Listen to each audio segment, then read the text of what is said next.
Snow Blitz, Essay 1963. In London, the day after Christmas, Boxing Day, it began to snow. My first snow in England. For 5 years, I had been tactfully asking, "Do you ever have snow at all?" as I steeled myself to the 6 months of wet, tepid gray that make up an English winter. "Oh, I do remember snow," was the usual reply, "when I were a lad." Whereupon I would enthusiastically recall the huge falls of crisp and spectacular white I snowballed, tunneled in, and sledded on in the States when I was young. Now I felt the same sweet chill of anticipation at my London window, watching the pieces of darkness incandesce as they drove through the glow of the streetlight. Since my flat, once the home of W.B. Yeats and so marked on a round blue plaque, has no central heating, my chill was not metaphorical but very real. The next day the snow lay about, white, picturesque, untouched, and it went on snowing. The next day the snow still lay about, untouched. There seemed to be a lot more of it. Bits plopped in over my boot tops as I crossed the unplowed street. The main road had not been plowed either. Random buses and cabs crawled along in deep white tracks. Here and there, men with newspapers, brooms, and rags attempted to discover their cars. Most of the local shops still foundered in a foot or two of fluff, the customers' footsteps like bird tracks looping from door to door. A small space in front of the chemist's had been cleared. Into this I gratefully stepped.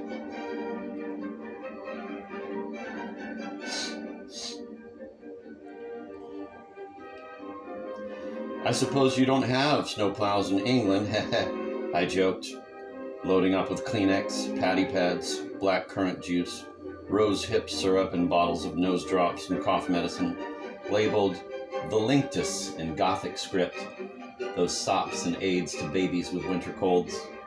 "No," the chemist beamed back, "no snowplows, I'm afraid. We in England are simply not prepared for snow. After all, it falls so seldom." This seemed to me a reasonable, if ominous, reply. If England was due for a new ice age, what then? "Shall I," the chemist leaned forward with a confidential smile, "show you what I have found helpful?" "Oh yes, do," I desperately said, thinking of tranquilizers. The chemist lifted, shyly and proudly, a rough 6-foot plank from behind a counter of truffoods and cough pastilles. "A board." "A board?" The chemist closed his eyes and gripped the plank, blissful as a housewife with a rolling pin. "With this board, I simply push the snow aside." I stumbled out with my bundles. I smiled. Everybody smiled. The snow was a huge joke, and our predicament that of alpine climbers, marooned in a cartoon. Then the snow hardened and froze. Sidewalks and streets became a rugged terrain of ice over whose treacherous crevices old people teetered, clutching dog leads or steered by strangers. One morning my doorbell rang. "Shovel your steps, lady?" asked a small cockney with a vast canvas pram. "How much?" I cynically wondered, not knowing the going rate and expecting extortion. "Oh, threepence a penny." I melted and said, "All right." Then, foreseeing slackness, "Mind you chip off the ice?" 2 hours later, the boy was still working. 4 hours later, he rang to borrow a broom. I glanced out of the window and saw a pram full of tiny icebergs. Finally, he had finished. I inspected the job. He seemed to have cleaned between the railing struts with a chisel. "Looks like it might snow again." Hopefully, he surveyed the low gray sky. I gave him a 6-pence and he vanished in an avalanche of thanks with the snow-mountained pram. It did snow again, then came the cold. The morning of the big freeze, I discovered the bathtub half full of filthy water. I could not understand it. I do not understand plumbing. I waited a day, maybe it would go away, but the water did not go away. It increased both in depth and dirtiness. The next day I woke to find myself staring at a stain in my beautiful new white ceiling. As I looked, the ceiling discharged at various spots drops of viscous liquid that plopped onto the rug. The ceiling paper sagged at the seams. "Help!" I cried to the house agent from a puddle of black water in the telephone kiosk. I had no home phone because getting one took at least 3 months. My ceiling is leaking and the bathtub is full of dirty water. Silence. Not my dirty water, I hasten to add. Water that floods up into the tub of its own accord. I think there is snow in it. Maybe it's roof water.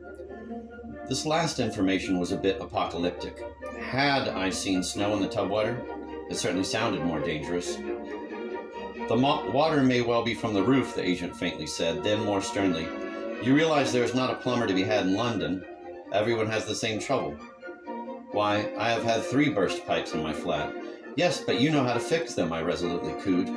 There's no cold water in the cold water taps either. What does that mean? We, muttered the agent, shall soon see. The builders and the agent's assistant arrived within the hour, booted and puffing and tracking up my black muck. With shovels and picks, they crawled through the attic trap door, and soon great masses of snow were thunking from the roof into the yard. Why does the roof leak? I asked the agent's assistant. These are old roofs. It's all right when it rains. But when it snows, the snow piles up and up behind the gutters. It's all right as long as it stays cold, he smiled. But when it melts... But where I come from, there is snow every winter, and the roofs never leak. The agent's assistant blushed. Well, there is a faulty gutter just over your bed. Over my bed? Hadn't you better repair it? If it snows and melts anymore, I'll wake up in a mess of wet plaster. Or maybe I won't even wake up. The agent's assistant didn't look as if he had seriously considered repairing the gutter. After all, I could see him hoping there might not be any more snow. You better repair it. I don't want to have to bother you again.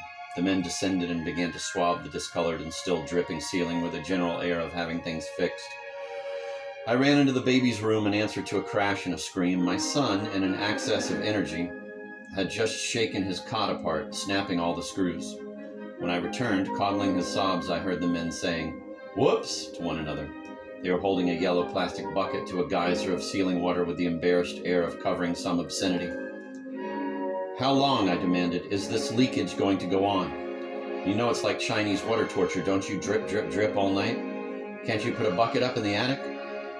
Oh, Mom, there's not room to stand a candle in that attic. The gutter lays straight atop your ceiling. They left the bucket on the floor just in case, and with promises to repair the gutter before the weekend, stumped off. I have not seen them since.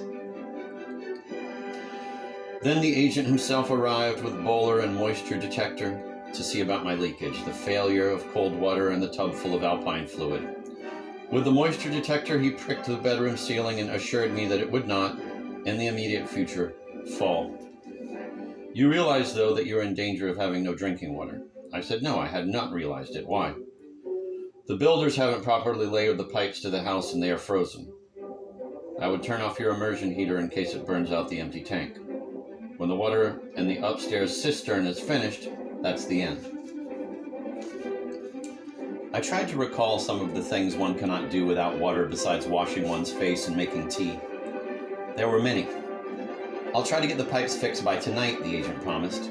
The drinking water situation is more important than your tub.